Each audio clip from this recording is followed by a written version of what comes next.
Mine environment and ventilation की तरह ही mining machinery के सारे एमसीक्यूज जो अलग अलग 7 पार्ट्स में ऑलरेडी अपलोड हो चुके हैं को कंबाइन करके एक मास्टर वीडियो बनाया गया है। हर एक पार्ट के लास्ट में गेट प्रीवियस ईयर के न्यूमेरिकल्स भी डिस्कस किए गए हैं। इस सिंगल वीडियो से डिफरेंट माइनिंग एग्जामिनेशंस में माइनिंग मशीनरी से पूछे गए लगभग सारे इंपॉर्टेंट क्वेश्चंस कवर हो जाएंगे। ये वीडियो गेट 2021 के लिए भी बहुत ज़्यादा इंपॉर्टेंट होने वाला है, तो वीडियो को लास्ट तक देखिए।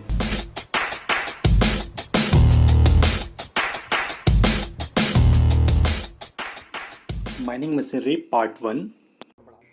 First question is, world's largest robot, a coal dragline featuring automated loading and unloading, has the capacity of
Next question is, the tool used to correct borehole deviation is A.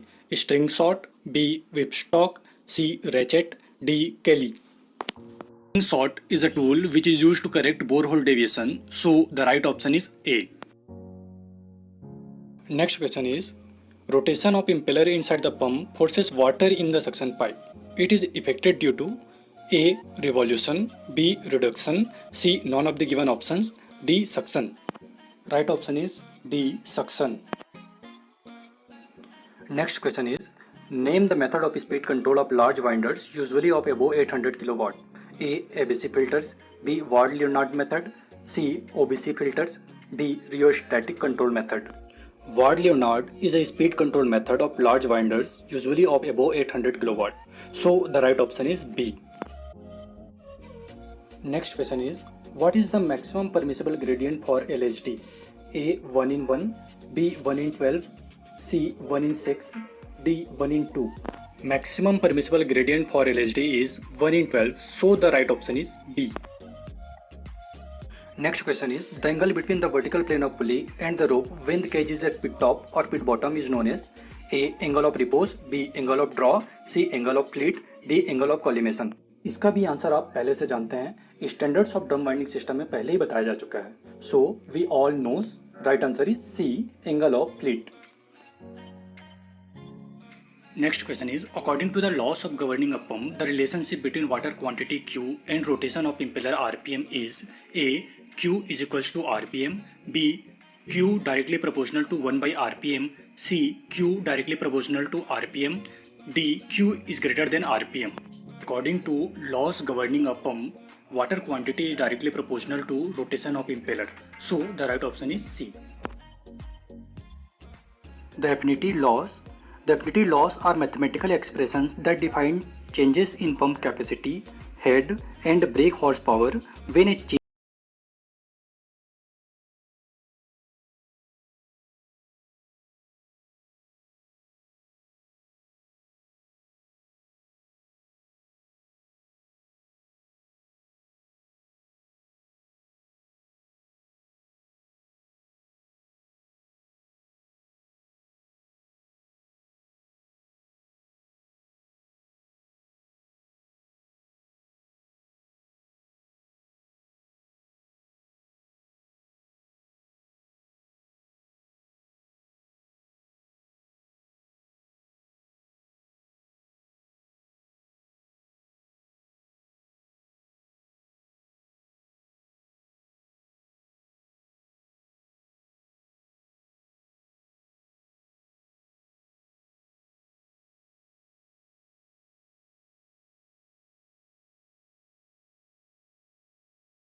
D.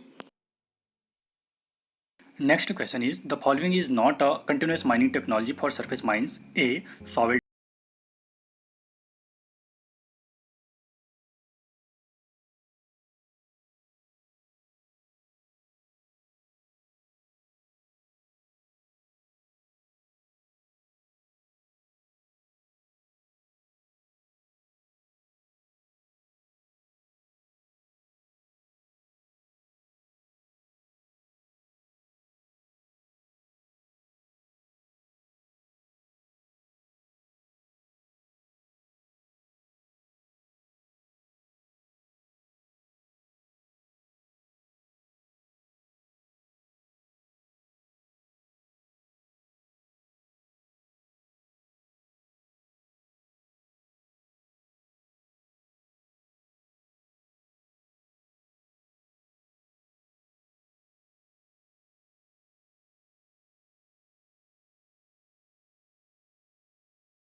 होता है, so the right option is B. Next question is the ratio of the actual load carried by the conveyor during its running period to the nominal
है back catch, option C है screw clip, option D है pull cord. Right answer is B, safety device which is corporated with surface stapler is back catch. Next question is which of the following haulage is used as main rope haulage. निम्न में से कौन सा haulage main rope haulage की तरह use किया जाता है? Option A endless haulage, option B direct rope haulage, option C tugger haulage, option D tail rope haulage. Right option is B, direct rope haulage is used as main rope haulage. Next question is which of the following haulage is situated at a lower level and empties are hosted up the sloping track। Question पूछ रहा है कि निम्न में से कौन सा haulage lower level पे स्थित रहता है और इम्प्टीज को स्लोपिंग ट्रैक पे ऊपर खींचा जाता है। Right answer is C, tail rope haulage. चलिए आज का लास्ट क्वेश्चन देखते हैं। Operation of which of the following haulages is just opposite to that of direct rope haulage. Question में पूछ रहा है कि निम्नलिखित में से किस हॉलेज का ऑपरेशन डायरेक्ट रोप हॉलेज के ऑपरेशन का जस्ट उल्टा होता है? Option A tugger haulage, option B gravity haulage, option C tail rope haulage, option D main and tail rope haulage. तो राइट ऑप्शन है C, tail rope haulage. Mining machinery part 3, core diameter size obtained with NX size. Option A 21 mm, option B 28 mm, option C 40 mm, option D 54 mm। Right answer है D 54 mm। ये तो हो गया standard NX के लिए, लेकिन यदि BX, AX या EX की बात करें तो उसके लिए कोर डायमीटर साइज क्या होगा, इसको भी ध्यान में रखिएगा। जैसे स्टैंडर्ड BX के लिए कोर डायमीटर 40 mm होता है, AX के लिए 28 mm होता है, EX के लिए 21 mm होता है। तो अब चलिए नेक्स्ट क्वेश्चन देखते हैं। Borehole deviation for 30 metre is, 30 meter के लिए बोरहोल डेविएशन कितना होता है? Option A 1 degree, option B 2 degree, option C 3 degree, option D 4 degree. Right answer है बी 2 डिग्री, यानी borehole deviation for 30 metre is 2 degree. कुछ बातें और ध्यान में रखिएगा, जैसे borehole survey means measurement of deviation. Each method को भी ध्यान में रखिएगा जिसमें हाइड्रोक्लोरिक एसिड को यूज करते हैं बोरहोल डेविएशन के मेजरमेंट के लिए। और यदि टूल की बात करें तो whipstock is the tool used for borehole deviation. Next question is, in drum hoisting system through a vertical shaft, overwinding is prevented by। vertical shaft के थ्रू ड्रम होइस्टिंग सिस्टम में ओवरवाइंडिंग प्रिवेंट किया जाता है ए lily controller द्वारा, B detaching hook द्वारा, सी caliper break द्वारा, D safety catches द्वारा। Right answer है ऑप्शन बी डिटैचिंग हुक। ध्यान दीजिएगा, इस क्वेश्चन को ऐसे पूछ सकता है जैसा कि गेट 2008 में पूछा था। During overwinding a cage is safely suspended in the head gear due to.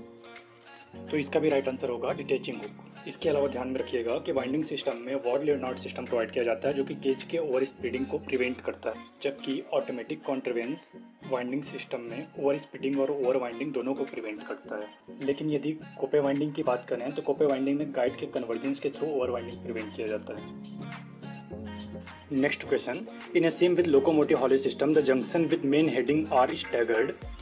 Locomotive haulage वाले सिम में जंक्शन मेन हेडिंग के साथ स्टैगर्ड होता है। ऑप्शन ए लोगों के इजी ट्रैवल के लिए, option B roof exposure minimize करने के लिए, option C ventilation loss reduce करने के लिए, ऑप्शन डी लोगों की स्पीड को प्रिवेंट करने के लिए। Right answer is option D to minimise roof exposure. Next question is, in respect to deeper soil crowding means. Deeper soil के संबंध में क्रॉडिंग का मतलब होता है। Option A raising bucket to dumper height, B piercing the bucket to broken mineral, option C winning the bucket round, option D moving the soil from one place to another. Right answer है piercing the bucket into broken mineral. Next question is, the ratchet and pinion mechanism is used. Ratchet और pinion mechanism को use किया जाता है। Option A to restrict the rotation in one direction, option B to restrict the rotation in both direction, option C to allow rotation in both direction, option D to lift load, option E none of the options. Right answer is option A to restrict the rotation in one direction. Next question is, the loop take up system of the belt conveyor is provided for. Belt conveyor का जो loop take up system होता है वो किसके लिए provide किया जाता है? Option A for tensioning the belt when required, option B to accommodate extra belt, option C to avoid regular shortening of the belt, option D used in longer lengths of conveyors, option E all of the options. Right answer is option E all of the options. Loop take up के बारे में एक और बात ध्यान में रखिएगा जो CIL-MT 2017 एग्जाम में पूछा था कि बेल्ट के लूप टेकअप पोर्शन के कन्वेयर का अप्रॉक्सीमेट लेंथ कन्वेयर के टोटल लेंथ का 1% होता है।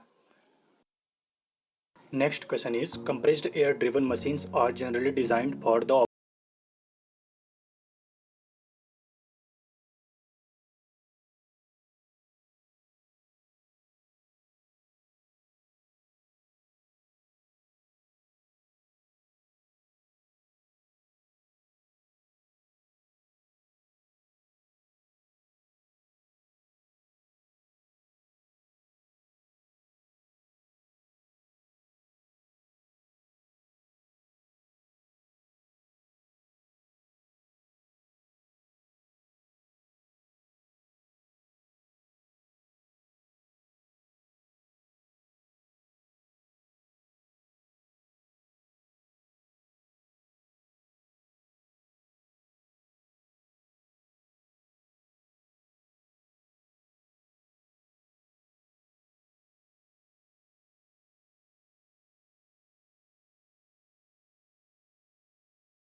Mining machinery part 4। The alternative name of Koepe winder is. Koepe winder का अल्टरनेटिव नेम क्या होता है? Option A drum winder, option B friction winder, option C multi rope winder, option D bi cylindro winder. Previous part में मैंने बताया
a power of 308 kilowatt when the maximum rope speed is 7 meter per second. The RMS torque in kilo Newton meter is. Question में दिया है radius of drum winder is equal to 2.5 meter, power of winder is equal to 308 kilowatt, rope speed is equal to 7 meter per second. अपने को पता है power is equal to force multiplied by velocity, but winding rope के case में force winding रोप पे लगने वाले tension के इक्वल होगा. यानी अपन बोल सकते हैं कि power of winder is equals to tension in rope multiplied by rope speed. यहाँ से आ जाएगा tension is equals to power divided by rope speed. अपने को ये भी पता है कि RMS torque is equal to R cross F, but winding rope के केस में अपन बोल सकते हैं कि torque is equals to radius of drum winder cross tension in rope. अब यदि T के जगह में P/V रख देंगे तो finally RMS torque is equals to आ जाएगा R क्रॉस P/V. अब सारे वैल्यूज़ को पुट करते हैं. 2.5 मल्टीप्लाइड बाई 308 डिवाइडेड बाई 7. जब आप इसको सॉल्व करेंगे तो आंसर आएगा 11.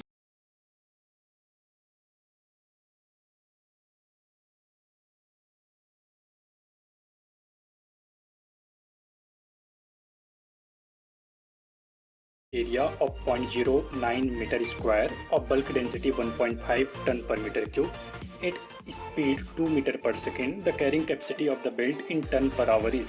तो क्वेश्चन में average cross section area of material दिया है 0.09 मीटर स्क्वायर, बल्क डेंसिटी दिया है 1.5 tonne per metre cube, speed दिया है 2 मीटर पर सेकेंड. बेल्ट का लोड कैरिंग कैपेसिटी निकालना है. ध्यान में रखिएगा carrying capacity of belt conveyor is equals to A multiplied by B multiplied by V ton per second, जहां A का मतलब है average cross sectional area of material जिसका वैल्यू दिया है 0.09 मीटर स्क्वायर. B का मतलब है बल्क डेंसिटी ऑफ मटेरियल जिसका वैल्यू दिया है 1.5 टन पर मीटर क्यूब, जबकि V का मतलब है स्पीड ऑफ कन्वेयर बेल्ट जिसका वैल्यू दिया है 2 मीटर पर सेकेंड. अब यदि A, B और V का वैल्यू फॉर्मूले में रख के सॉल्व करेंगे तो T का वैल्यू आएगा 0.027 ton per second. But question में belt carrying capacity ton per hour में पूछा है, तो टन पर आवर में निकालने के लिए 3600 से मल्टीप्लाई कर देंगे. फाइनली आंसर आएगा 972 tonne per hour. So the right answer is option A. The carrying capacity of belt is 972 tonne per hour. तो आज का लास्ट क्वेश्चन है a drive shaft of an engine develops torque of 500 newton metre. It rotates at a constant speed of 50 RPM. The power transmitted by the shaft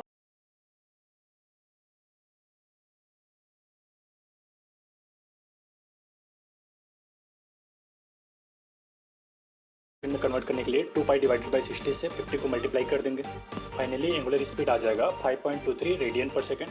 power transmitted by shaft ये निकालने बोला है. तो अपने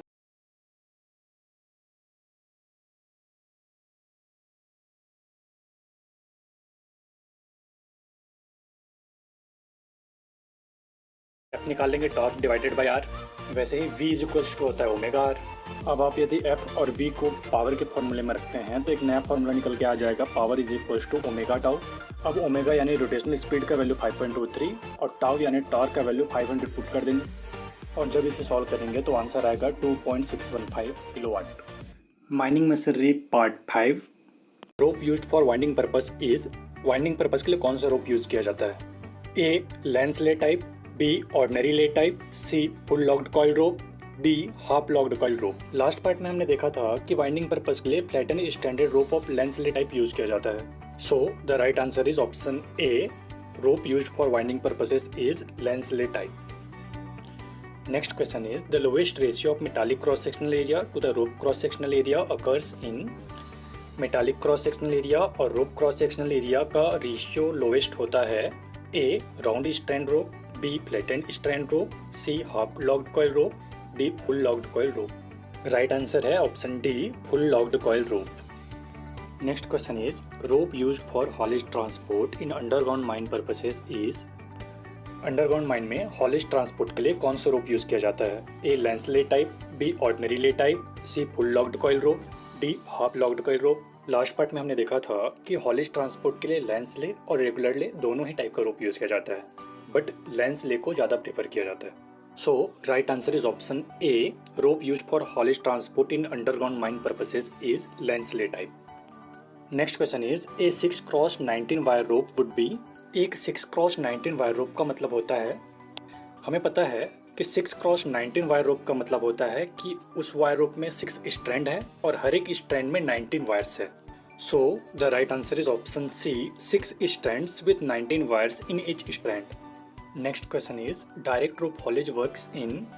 direct rope haulage work करता है A single track में, B double track में, C both, D none. Right answer is option A, direct rope haulage works in single track.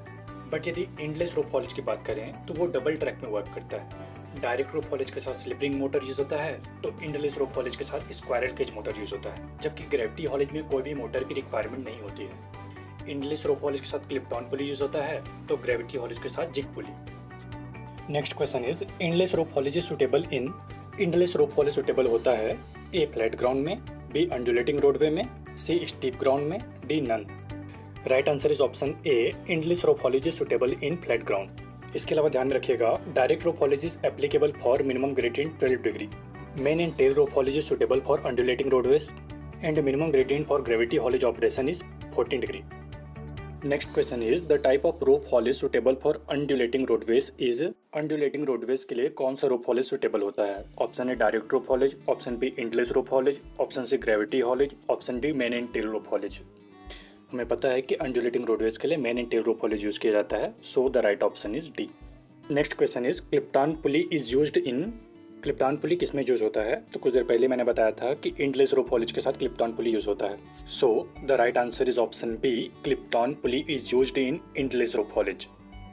Next question is jig pulley is used in. Jig pulley use किया जाता है A direct rope haulage में, B endless rope haulage में, C gravity haulage में, D main and tail rope haulage में।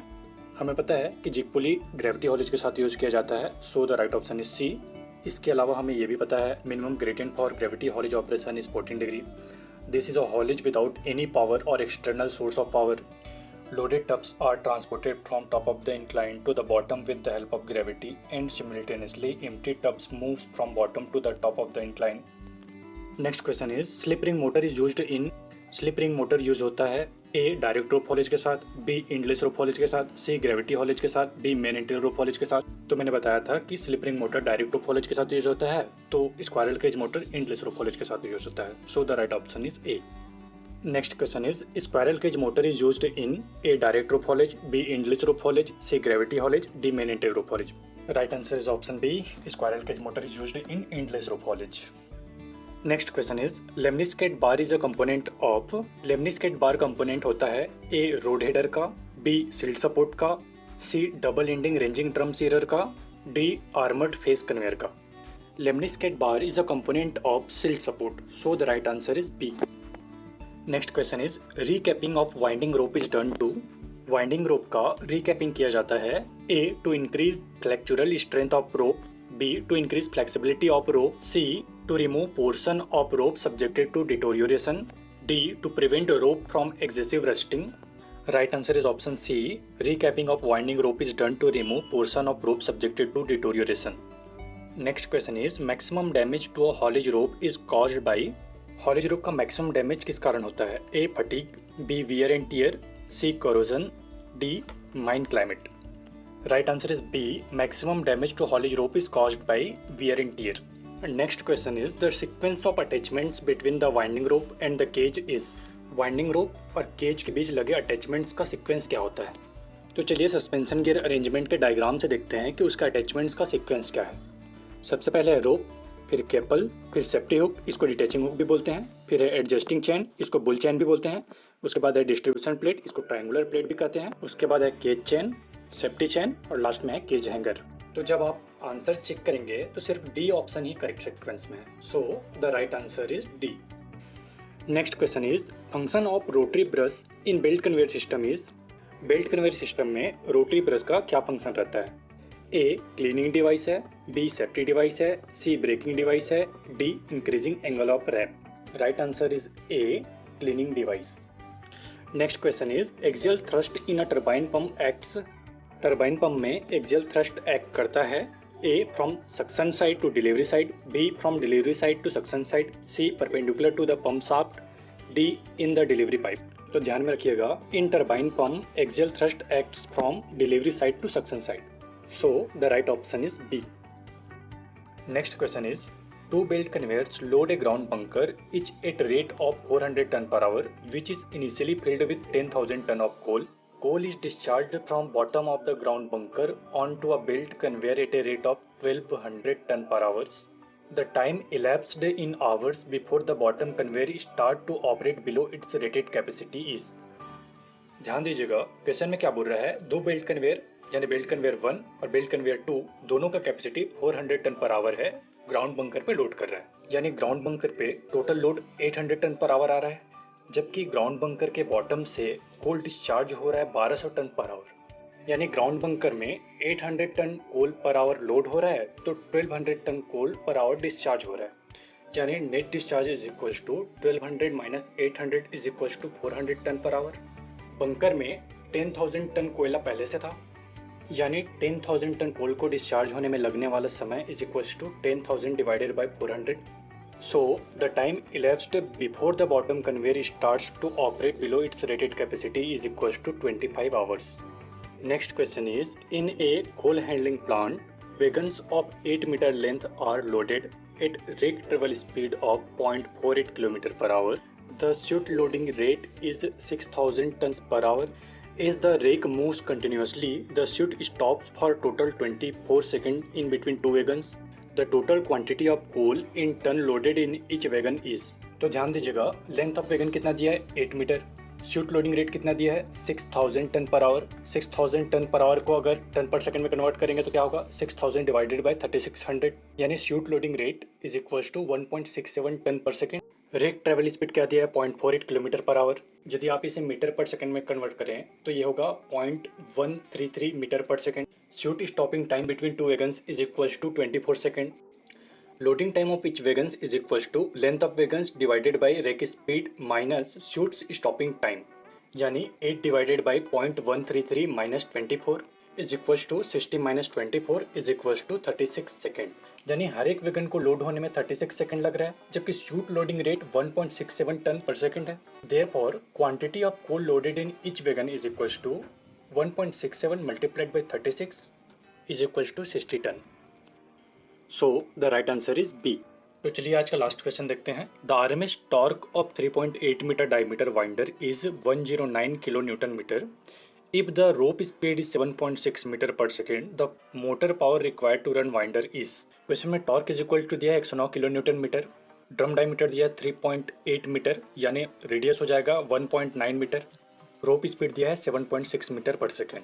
हमें पता है पावर इज इक्वल टू होता है F multiplied by V, but drum winder के केस में फोर्स इक्वल टू होगा रोप टेंशन के, यानी पावर इज इक्वल टू होगा रोप tension multiplied by rope velocity. जहाँ हमें वेलोसिटी तो पता है बट रोप टेंशन नहीं पता, बट हमें ये पता है कि टॉर्क इज इक्वल टू होता है रेडियस क्रॉस रोप टेंशन। यहाँ से रोप टेंशन आ जाएगा torque divided by drum radius. अब इसे यदि पावर के फॉर्मूले में रखते हैं तो पावर इज इक्वल टू आ जाएगा tau divided by R multiplied by V. तो जब आप सारे वैल्यूज को पुट करके सॉल्व करेंगे तो पावर इज इक्वल टू आएगा 436 kilowatt. Mining machinery part 6। What is the main purpose of jazz rail on underground haulage track.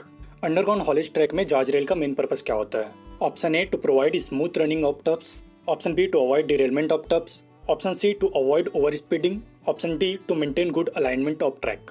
Right answer is option C, jazz rail on underground haulage track use to avoid over speeding. इसके अलावा कुछ और safety device को भी ध्यान में रखिएगा जो हॉलेज अरेंजमेंट में यूज किया जाता है। मंकी कैच और back catch used in the endless haulage to prevent backward movement of tubs in the case of rope breaks. Stop block, wooden block placed across the track to stop the rail in the case of emergency. Backstay, it is used behind the ascending set of tubs on direct haulage or endless haulage. Drop work, it is used to prevent forward movement of tubs and is placed below the brow of incline and also near the bottom. Next question is, which of the following seems to be the better location of installing drop war wick? Drop war wick के installation के लिए निम्न में से कौन सा better place होगा, अच्छा प्लेस होगा। A at mine entrance, B at district entrance, C at place where inclination is very high, D at just above main dip. Right answer is D. Just above the main dip seems to be the better location of installing drop war wick. Next question is, which of the following action is observed in Saker conveyor? निम्न में से कौन सा action सेकर conveyor में observe किया जाता है। A frictional movement, B cradle movement, C jigging movement, D quick forward and slow backward movement. Right answer is C, jigging movement is the action observed in shaker conveyor. Next question is, which of the following gear is suitable for cable belt conveyor? निम्न में से कौन सा gear cable belt conveyor के लिए suitable होता है। A differential gear, B rack and pinion gear, C bevel gear, D helical gear. Right answer is option A, differential gear is suitable for cable belt conveyor. Next question is, method of joining two wire rope permanently without using special fittings or attachment is known as। दो wire rope को बिना किसी special fitting या attachment के permanently जोड़ने की प्रक्रिया को कहते हैं। A rope splicing, B laying of wires, C vulcanising, D pre stressing. Right answer is option A, joining of two wire rope permanently without using special fitting और attachment is known as rope splicing. Next question is, out of two main type of continuous miner cutter head, one is borer type and what is other? Continuous miner के दो cutter head में से एक borer type का होता है, दूसरा कौन से टाइप का होता है? A chopper, B ripper, C spur head, D turret picks. ध्यान में रखिएगा, कंटिन्यूस माइनर तीन टाइप का होता है, ripper type, borer type, auger type. तो इस क्वेश्चन का राइट आंसर होगा ऑप्शन बी, रिपर। इसके अलावा ध्यान में रखिएगा, continuous minor has three main units, cutting unit, gathering unit, conveying unit. Cutting unit, this unit cuts the coal at depth of 0.6 meter which falls on the floor. Gathering unit, this unit gathers the coal at floor level and transfer to conveying unit. Conveying unit, which delivers the coal into a shuttle car standing behind the continuous miner. Next question is, the drilling rods are made of। Drilling rod बना होता है A cast iron, B steel, C nickel chromium, D cast steel.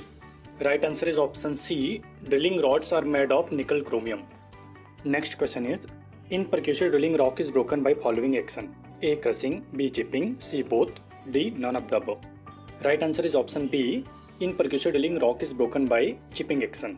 इसके अलावा drilling method और उसके rock cutting principles को भी ध्यान में रखिएगा।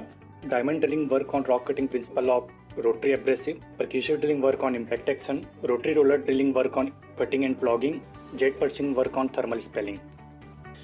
Next question is, which is used for raising and lowering of rods of square section. Square section rod को ऊपर करने या नीचे करने के लिए क्या यूज होता है? Option A bulldog, option B sludger, option C retaining key, option D none of the above. Right answer is option C, retaining key is used for raising and lowering of rods of square section. इसके अलावा ध्यान में रखिएगा, bulldog is used for raising and lowering of rods of circular section. Cross foot और spiral worm is the device used to catch broken rods under a joint in the bore hole. Fishing the borehole means the operation of tracking the broken and lost parts in the hole and withdrawing them to the surface. Next question is, the sludge and cuttings in the borehole are removed with the help of। sludge यानी कीचड़ और cuttings को borehole से किसके help से remove किया जाता है? A bore barrel, B sludger, C retaining key, D bulldog. Right answer is option B, sludger is used to remove sludge and cuttings in the borehole. Next question is, what is the purpose of lining in the borehole? Borehole में lining करने का क्या उद्देश्य होता है? A to prevent caving of sides, B to prevent water percolation, C to easy drilling operation, D none of the above. Right answer is option A, the purpose of lining in the borehole is to prevent caving of sides. Next question is, the percussive drilling is applicable up to maximum depth of. Percussive drilling maximum कितने depth तक applicable होता है? A 200 metre, B 300 metre, C 500 metre, D 700 metre. Right answer is option B, percussive drilling is applicable up to maximum depth of 300 metre.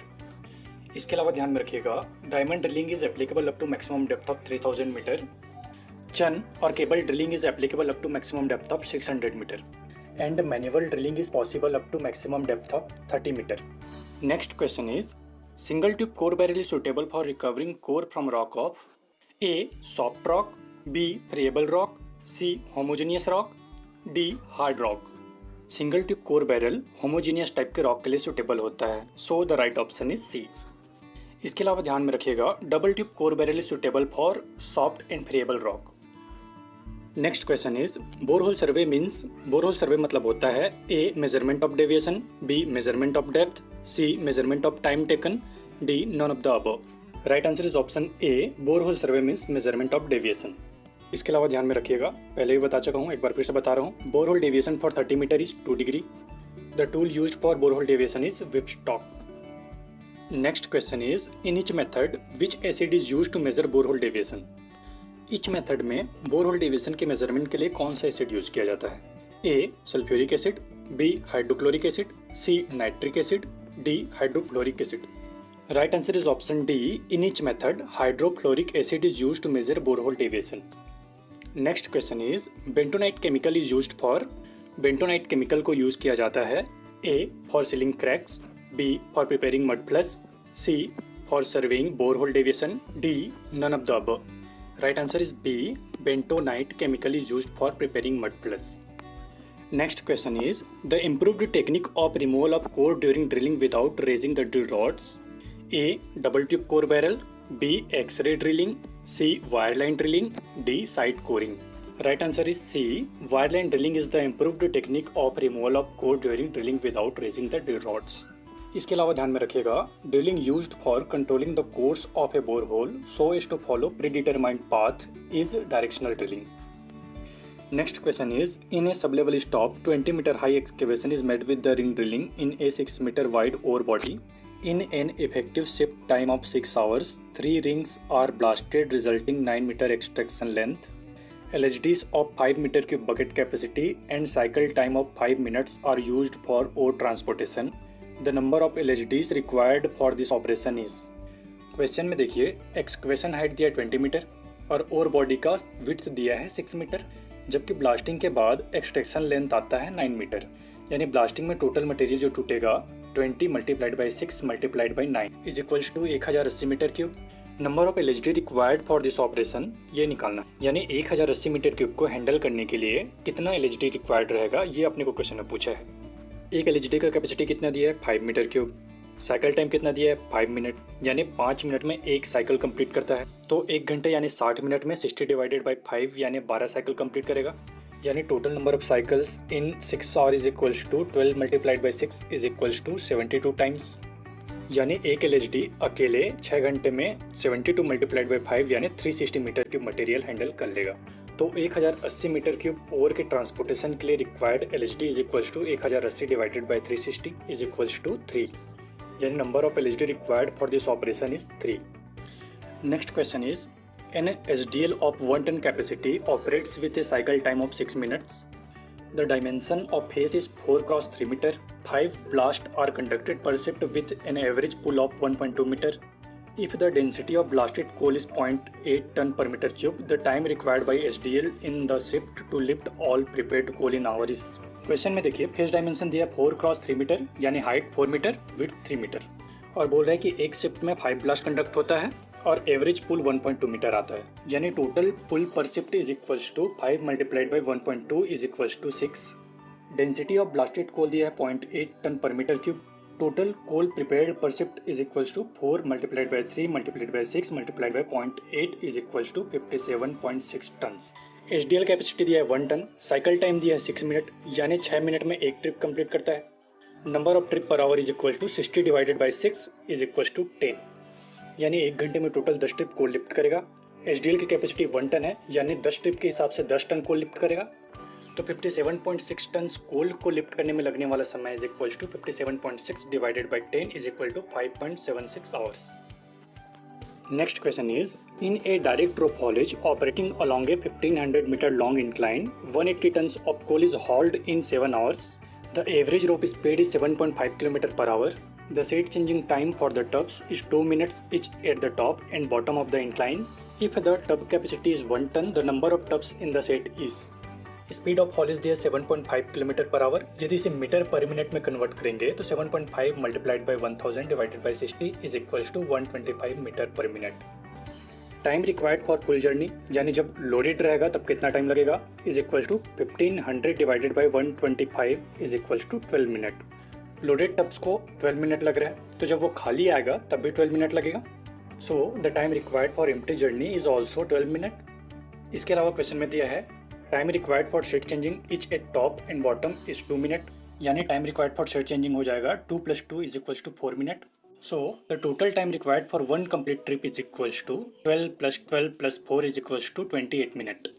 Number of complete trip per hour is equals to 60 divided by 28 is equals to 2.14. Question में देखिए क्या बोला है 180 tons of coal is hauled in 7 hour. यानी coal to be hauled per hour is equals to 180 divided by 7 is equals to 25.71 tons. So the coal to be hauled per trip is equals to 25.71 divided by 2.14 is equals to 12 tons. Question में tub capacity 1 ton दिया है. So the number of tubs required per set is equals to 12 divided by 1 is equals to 12. Mining machinery part 7. The starting point of the shaft at the ground surface is called. Ground surface पर shaft के starting point को कहते हैं A. Collar, B. Pit head, C. Platform. D. Scaffold. Right answer is option A. The starting point of the shaft at the ground surface is called collar. Next question is, ventilation by mechanical mean is provided in sinking shaft exceeding depth of. Sinking shaft का depth कितने metre से ज़्यादा हो तो उसका ventilation mechanical ventilator द्वारा किया जाएगा। Option A 30 metre, option B 25 metre, option C 40 metre, option D 15 metre. Right answer is option B. Ventilation by mechanical means is provided in sinking shaft exceeding depth of 25 metre. इसके अलावा ध्यान में रखिएगा, यदि shaft 45 metre से गहरा है तो बकेट के लिए सेफ्टी हुक लगाया जाएगा, और यदि शाफ्ट की गहराई 150 मीटर से अधिक है, बकेट से जब व्यक्ति आना जाना करते हैं तो उस पर उपयुक्त छत दिया जाएगा जो शाफ्ट से गिरती हुई चीजों से बचा सके। बकेट के लिए उचित संख्या में गाइड रोप लगे होंगे। गाइड रोप शाफ्ट के फ्लोर से 22.5 मीटर तक बढ़ाकर रखे जाएंगे। Next question is, the device used to prevent undue sinking of the bucket in sinking shaft. Sinking shaft में undue sinking को prevent करने के लिए यूज होने वाला डिवाइस है A. Spider, B.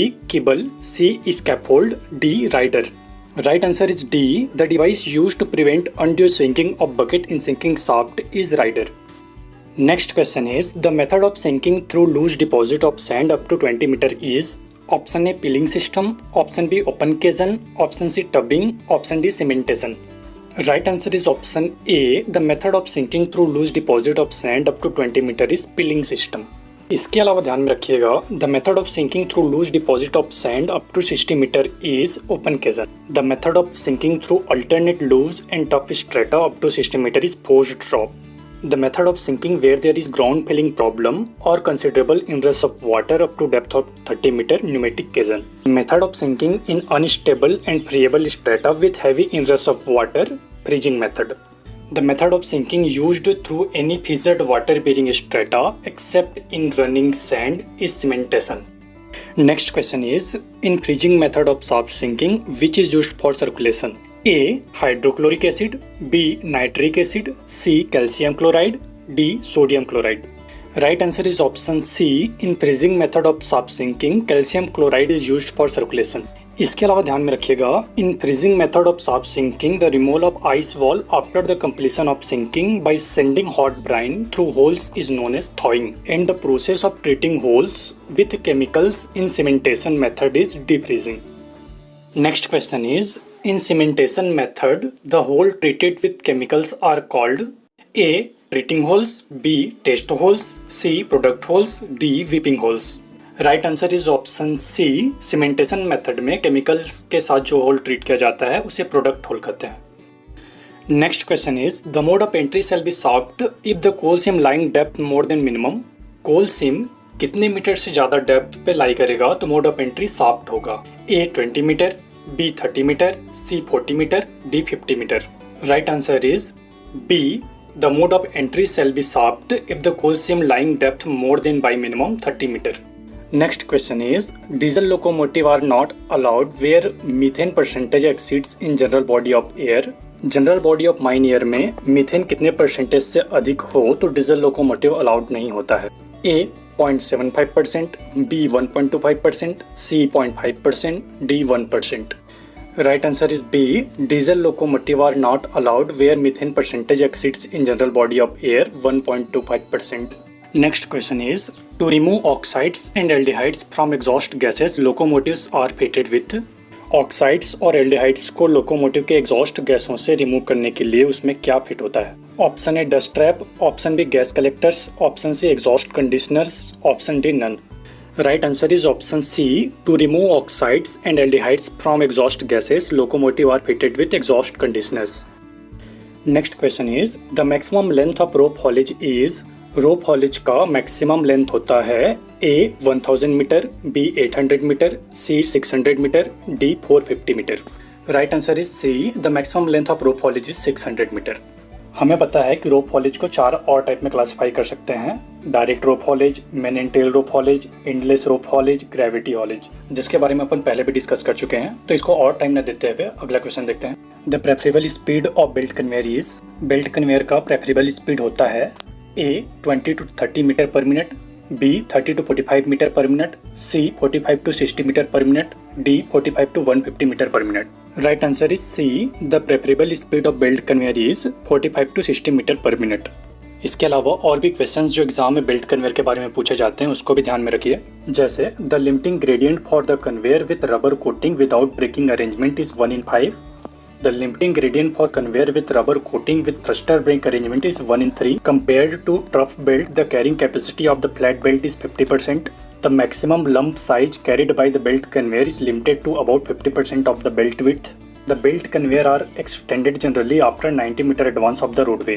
The safety in the belt conveyor to stop the belt from any position is remote control. तो चलिए अगला क्वेश्चन देखते हैं। The inclination of idlers is, idlers का inclination होता है A 10 to 20 degree, B 20 to 30 degree, C 30 to 45 degree, D 45 to 60 degree. Right answer is option B. The inclination of idlers is 20 to 30 degree. Next question is where the series of belt conveyor are used for transport of coal there shall be। जहाँ कोल के transportation के लिए belt conveyor का series use किया जाता है वहाँ होगा A remote control system, B sequence control system, C single point control, D multi point control. Right answer is B. Where the series of belt conveyor are used for transport of coal, there shall be sequence control system. Next question is the limiting length of scraper chain conveyor is। Scraper chain conveyor का limiting length होता है A 100 metre, B 80 metre, C 60 metre, D 40 metre. Right answer is A. The limiting length of scraper chain conveyor is 100 metre. इसके अलावा ध्यान में रखिएगा the limiting gradient for scraper chain conveyor is 1/3 and the capacity of scraper chain conveyor is 30 to 40 ton per hour. Next question is armoured chain conveyors are principally used for A board in pillar, B in gate road, C prop free front of long wall face, D on surface। Right answer is C. Armored chain conveyor are principally used for prop free front of long wall face। इसके अलावा ध्यान में रखिएगा the capacity of armored chain conveyor is 100 ton per hour। The limiting gradient of armored chain conveyor with flight is 1/1.5 and the limiting gradient of armored chain conveyor without flight is 1/3। Next question is the traveling speed of shuttle car with load is। Loaded shuttle car का travelling speed कितना होता है A 3 to 5 kilometre per hour, B 5 to 6 kilometre per hour, C 7 to 8 kilometre per hour, D 8 to 10 kilometre per hour. Right answer is option B. The travelling speed of shuttle car with load is 5 to 6 kilometre per hour. इसके अलावा ध्यान में रखिएगा travelling speed of shuttle car without load is 7 to 8 kilometre per hour. The limiting gradient for shuttle car is less than 6 degree. The operating length of shuttle car is 180 meter and the capacity of shuttle car is 150 ton per hour. Next question is a double-ended ranging drum shearer is employed in a long wall mine of face length 150 meter. The mining height is 3.5 meter and the depth of the whip cut is 0.76 meter. The cycle time for unidirectional cutting is 40 minutes. Considering the bulk density of coal to be 1.4 ton per meter cube, hourly production from the face in ton is। Question में देखिए face length दिया है 150 metre, mining height दिया 3.5 metre और depth of web cut दिया है 0.76 metre. Cycle time for unidirectional cutting is 40 minute, यानी 150 metre face को कट करने में उसे 40 मिनट लगते हैं। यानी कटिंग स्पीड हो जाएगा 150 divided by 40 minute is equals to 3.75 metre per minute, यानी 1 मिनट में 3.75 मीटर कट करेगा। हमें क्वेश्चन में आवरली प्रोडक्शन निकालने बोला है, तो 1 आवर में कितना फेस कट होगा 60 multiplied by 3.75 is equals to 225 metre. So the hourly production from the face in ton is 225 multiplied by 3.5 multiplied by 0.76 multiplied by 1.4 is equals to 837.9 tons। Next question is a 1.1 meter wide belt conveyor carries a material of bulk density 1.35 ton per meter cube at a speed of 1.75 meter per second. The average cross-sectional area of material is equals to W square divided by 11, where W is the width of belt in meter. The carrying capacity of the conveyor in ton per hour is। Question में belt width दिया है 1.1 metre, bulk density of material दिया है 1.35 ton per metre cube, belt speed दिया है 1.75 metre per minute, average cross sectional area of material दिया है W square by 11, जहां W का मतलब है बेल्ट विड्थ जिसका वैल्यू दिया है 1.1 मीटर, यानी average cross sectional area of material हो जाएगा 1.1 square divided by 11 is equals to 0.11 metre square. हमें पता है कि carrying capacity of belt is equals to होता है A multiplied by B multiplied by V, जहां ए का मतलब है क्रॉस सेक्शनल एरिया जिसका वैल्यू दिया है 0.11 मीटर स्क्वायर, बी का मतलब है बल्क डेंसिटी जिसका वैल्यू दिया है 1.35 टन पर मीटर क्यूब, और वी का मतलब है बेल्ट स्पीड जिसका वैल्यू दिया है 1.75 मीटर पर सेकेंड। जब आप सारे वैल्यूज को पुट करके सॉल्व करेंगे तो बेल्ट कैरिंग कैपेसिटी आएगा 0.2598 ton per second.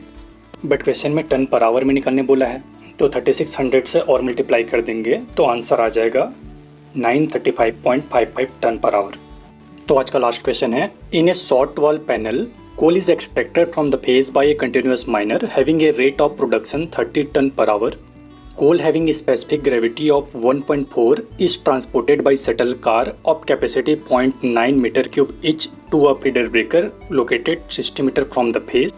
If the average speed of the LHD is 0.5 meter per second and the total loading and unloading time of the LHD is 40 seconds, the number of LHDs required to match the production of continuous miner is.